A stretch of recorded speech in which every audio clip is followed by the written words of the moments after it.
Since the Black Lives Matter movement built steam, some Unitarian Universalist congregations have posted large BLM signs on their property. Many of them have been defaced and replaced several times over and over. Long before that, UU congregations identified themselves as safe spaces by posting rainbow flags on their websites, in their orders of service. The brave ones actually flew these flags at their buildings. Those too have been defaced over the years and replaced, sometimes larger and brighter than the ones before. These symbols communicate so quickly. Now, Unitarian Universalism isn't easy to describe. Some of you have invited a friend here today and probably attempted to describe it. Bless you. Our theological roots date back to early Christianity, but the evolution from those roots is like chasing a plate of spaghetti. Today, I want to talk about our UU faith through some of our symbols. And I want to invite you to consider what symbols are most meaningful to you. What icons or images or objects represent truth and hope in your life. Our most ubiquitous symbol, in fact, the only official symbol as Unitarian Universalists, is our flaming chalice. The version of the flaming chalice symbol that most of us are familiar with is the chalice that our bronze one is crafted after, this one right here. It was created in 1961. 1961 is the year that the American Unitarian Association and the Universalist Church of America merged into the Unitarian Universalist Association. I always tell newcomers that's why we have this terrible long name. It's the merging of two smaller liberal traditions brought their names together into the Unitarian Universalist Association. As part of that merger, they also merged their two symbols. Before the merger, the Universalists used an off-centered cross as their symbol. It represented the Christian roots of their tradition, and I love this part. Setting the cross off-center was a way of identifying as Christians while at the same time honoring the many sources of truth out there. The circle represented the universal inclusion of all people as sacred, regardless of what faith they held or any other dividing factor. That off-centered cross was designed in 1946, apparently, at a General Assembly in Akron, Ohio. The Unitarians, on the other hand, had a flaming chalice as their primary symbol. The chalice that is so prominent to us today has its origins in the Unitarian Service Committee. During World War II, as Cheryl was referring to in the chalice lighting, the Unitarian Service Committee was founded to help refugees escape persecution of the expanding Nazi forces in Europe. Waite Still and Martha Sharp, a Unitarian minister and his wife, were the first to staff the operation in Lisbon. They undertook this life-threatening mission, leaving behind their own children in Massachusetts in the care of their congregation members. Later, a few other ministers and lay people joined them in this organization in Lisbon and Marseille. Along with many other refugee volunteers, they expanded the relief efforts. As a side note, I've been recently watching the Netflix series Transatlantic. I don't know if you've heard of it. It's delightful, but it's of a similar operation, helping people flee Nazi occupation. It's set in Marseille, and I can't help but imagining our Unitarian forebears there doing this type of work. As director of the Unitarian Service Committee at the time, Reverend Joy felt that this new, unknown organization needed some image to represent Unitarianism in the world, especially when dealing with government agencies. In 1941, he commissioned a Czech refugee and cartoonist, Hans Deutsch, to design a logo that could be used on official documents. And thus, an early version of the modern chalice came into being. As I mentioned earlier, in 1961, when the two traditions merged, they created the off-centered flaming chalice with two circles. This is the symbol that our own pewter chalice is crafted after. The two circles surrounding it represent the joining of our two traditions of Unitarianism and Universalism. Our chalice lends itself to a variety of different interpretations. People talk about the warmth of community or the fire of commitment. We talk about light casting out illusions or fear. All of those are great interpretations of the symbol. To me, the chalice is a container for what is precious, designed especially to be held and passed among people. Yes, this is reminiscent of communion. It also might echo the begging bowl of Buddhist monastic communities. If it's not too sacrilegious, perhaps it might remind us of the friendship shared at coffee hour after most of our services. A cup, a chalice, is designed to share with one another. The flame inside of that cup is dynamic and changing, and it needs three things.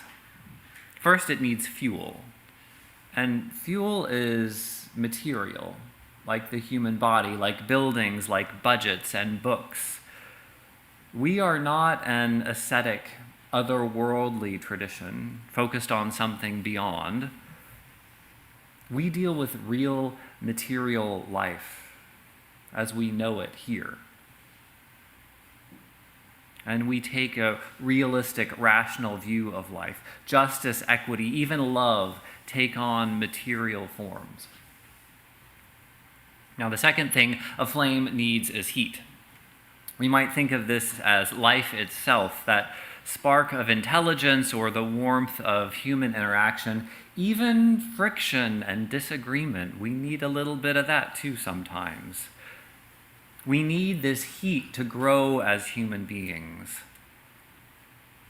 Unitarians believe that society is sustained by the warmth that happens when communities come together. And finally, fire needs air.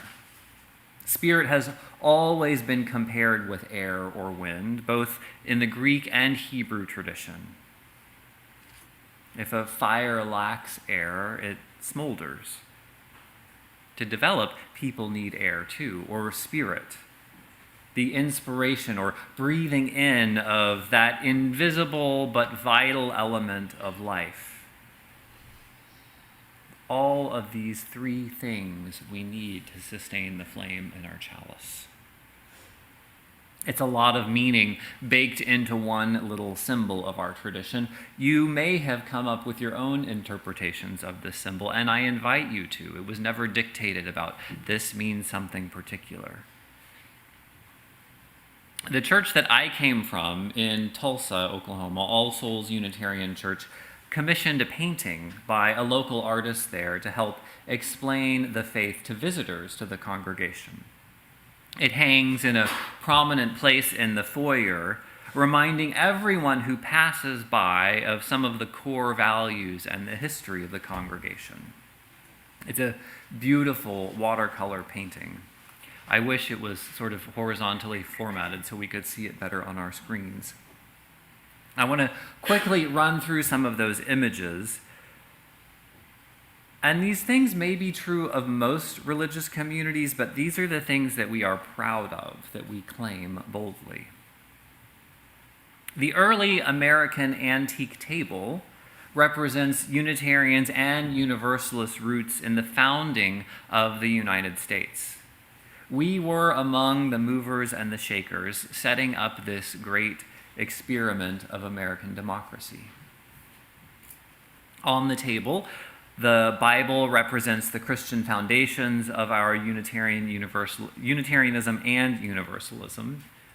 And you may be able to see on top of that is a book by Ralph Waldo Emerson, representing the expansion of our faith and our theology. Along with other transcendentalists, they opened Unitarianism to a much wider vision of where truth could come from. And on top of those two, a third yet untitled book represents the ongoing development of our theology, an ever-broadening faith tradition that we're a part of today.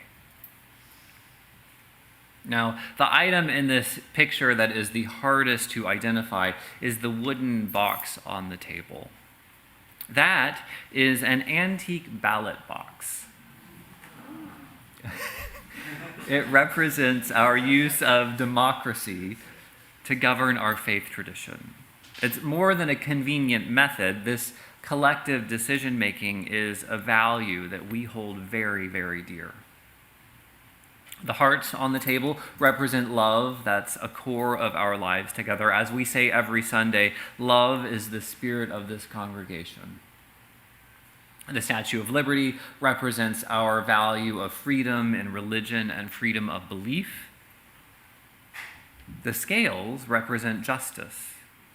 Our freedom is to be used responsibly, guided by justice and utilized in pursuit of justice for all.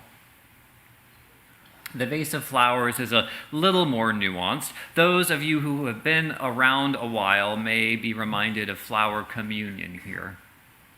The flowers represent the people of the congregation, each with diverse backgrounds and beliefs, each unique yet adding to the whole. There's a beautiful unity in this diversity as it comes together. Inside the vase, the water represents the sacred. Each flower is nourished by the same source. The water represents all that sustains and nourishes us and is within us and around us. The glass vase represents the church as an institution, the place that we come together. But notice, the glass is clear, showing how we look out on the world. A reminder that religion isn't confined to 1 hour per week, but every hour of every day, and is engaged with the world outside. The small blue and white vase is from a Unitarian village in Transylvania. Some of our most important roots are there, where Unitarianism began as an organized tradition in 1568 during the Protestant Reformation. The single flower represents the individual. We respect and encourage each individual's unique path. The dead oak leaf represents all those members of our community who have died. They always remain a part of who we are and what we will become. And the green leaf represents life. It's falling, though, to remind us of our mortality. We live for a short time, and hopefully we spend it bringing love and our highest inspirations into being. It is amazing to me how they put the story of Unitarian Universalism into one painting. It uses the power of symbolism to bring together so many ideas succinctly. Now, part of the power of symbolism is its efficiency. Members of that congregation who walk past this painting in the foyer don't need a full description of those symbols. I know it's incredibly trite, but a picture or a symbol really is worth more than 1,000 words. They're also powerful because they express multiple layers of meaning. As Cheryl was suggesting, and I heard you agree with your mms, for most of us, the American flag means different things in different contexts. Perhaps there are symbols from your family in your home, perhaps a sacred book or a memento or a piece of furniture or a Christmas ornament. They elicit a complex array of emotions, depending on our frame of mind that we bring to them. Those feelings and ideas are way more complex than could easily be verbalized. A couple of months ago, I was reminded of how symbols make our ideals concrete in the material world. In our racial justice task force, Hiroshi brought us the idea of using a racial justice candle lighting that we do every Sunday. In the committee meeting, he talked about taking up space. As he put it, it's time for people of color and the issues of racism to take space and time in our life together. The most concrete way to do that is by adding a ritual in a prominent spot in our worship service. And symbols can be a way of physically manifesting what we say we believe. Symbols give us a chance to try on those ideas in real time and real space. Some people try on queer identity as they don a rainbow out in public for the first time. Or perhaps some of you have a piece of jewelry that expresses something that is special to you that you wear out in public. Sometimes we use symbols as objects of meditation. You might draw or paint or sing about them or have them tattooed on your body. They take time and space and perhaps a little bit of pain in the process. So far, these have all been pretty positive symbols. I want to name a few that have negative impacts. A swastika, a Confederate flag, a white hood of the Klan, or a burning cross. A whole list of words that are epithets for our neighbors who are marginalized, words that I choose not to say from this pulpit. I think you also can feel your heart race a little faster as we bring these to mind. Those symbols elicit these powerful emotions. This week I began to imagine what it would be like for us to have equally strong, positive responses to symbols that we choose. Symbols of life and hope and truth. Rather than hearts racing out of fear or anger, they might swell with pride and joy. There is an untapped opportunity there, I think. It makes me wonder, what would those symbols that evoke real emotions be for you? Some of them might be shared among us, but they're probably unique ones too. What for you would be an inspiring symbol of faith? Are there a few treasured keepsakes that you hold on to, those things that you would grab from your home in the event of a fire? Maybe pictures or diplomas or gifts or mementos. Some of you, as I mentioned, have chosen to get a tattoo. Maybe it still holds the same deep meaning for you as it did the day it was drawn. Are there religious symbols from your family of heritage, or a family Bible, a Star of David, a Quran, that possess meaning for you deeper than what's written there? That is my homework for you. We've talked about the symbols of our Unitarian Universalist tradition. What are 2 or 3 symbols of your faith? Not forever, but for right now. Perhaps you can identify them before the postlude is finished today. Amen.